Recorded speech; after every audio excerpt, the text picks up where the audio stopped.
with tons of, I didn't get it.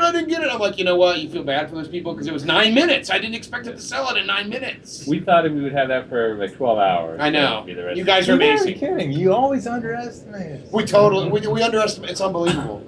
No. Okay. We got the art roundtable. Are you going to run that now, Michael? Yes. Okay. So we're going to take you away. We have our own host, Sandy Gardner, did the art roundtable. Take it away, Michael. Let's see what we got.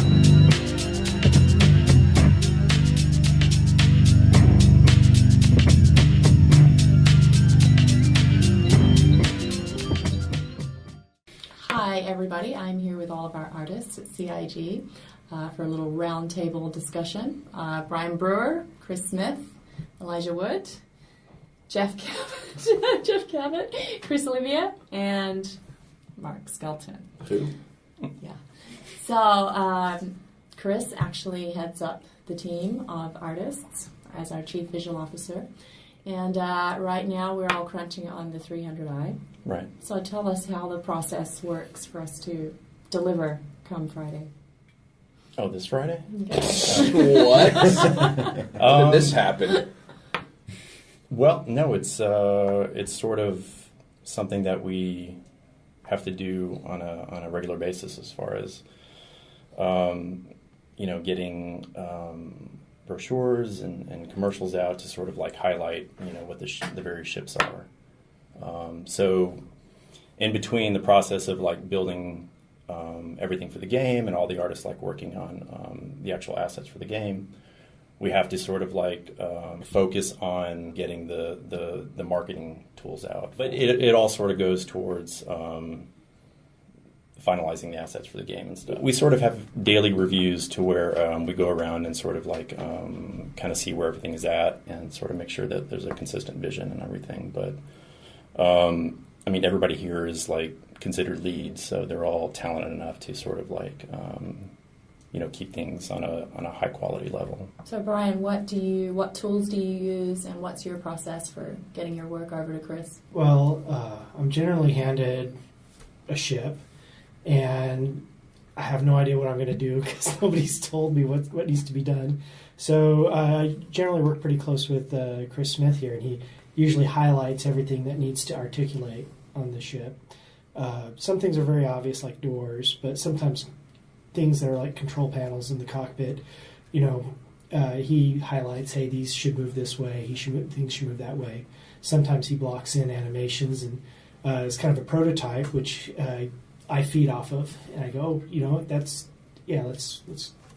go with that, whatever that idea happens to be. With the 300i, it's been a real learning process for us because a lot of us are still so new in the CryEngine. We're just we're trying to get down the pipeline, how to properly have things built and handed off to animation, how animation needs to set everything up to be properly exported to game. So there's a lot of that. One of the things that I did on the 300i was have to break apart a lot of components. Hydraulics for lifts, tear apart the ladder so it can animate proper. A lot of other games, we may not have that issue because we can rig the ship with a skeleton. But the way the CryEngine handles it is they're animated objects. So that's part of the learning curve. That's part of what has been a real challenge on this initial ship, which we are doing internally from start to finish.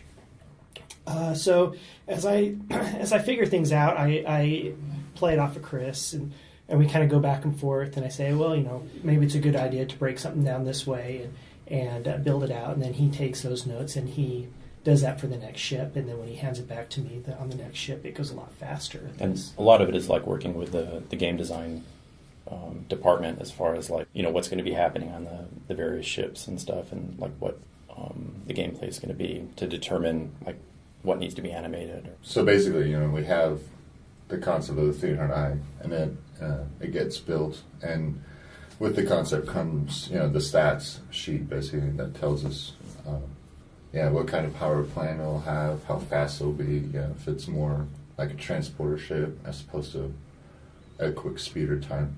And what tools, aside from the CryEngine, who works on the ZBrush? Is that what Chris calls it?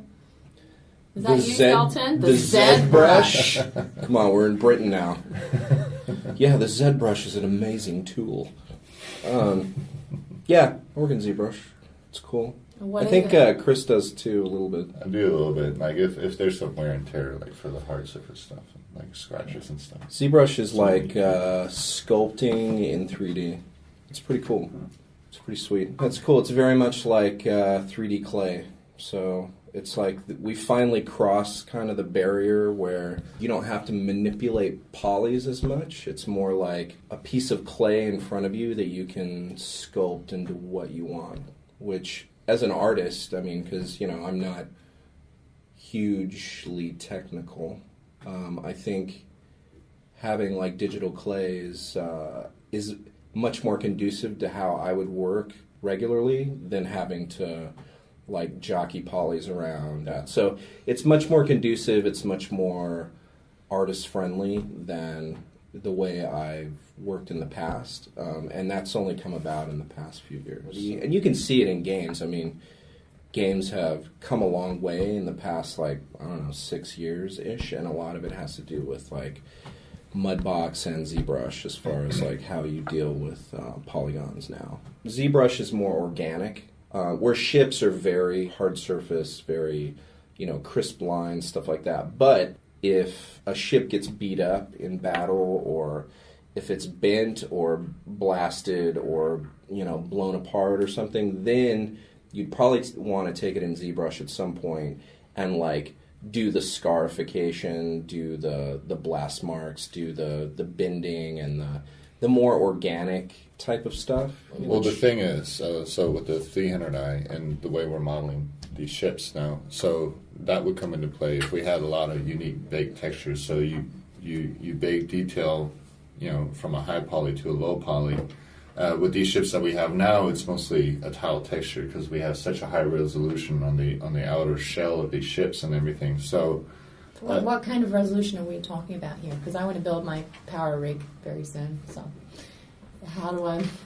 Well, I mean, we're using the 1024 map, which is not that high, but we're scaling the UVs so big that, you know, on the ship, you know, it makes the texture look more crisp. And what about the detail of like the cockpit and everything inside? The detail in the cockpit is actually unique. So most of that has been baked from normal maps, and it started out with a high That's poly. you as well?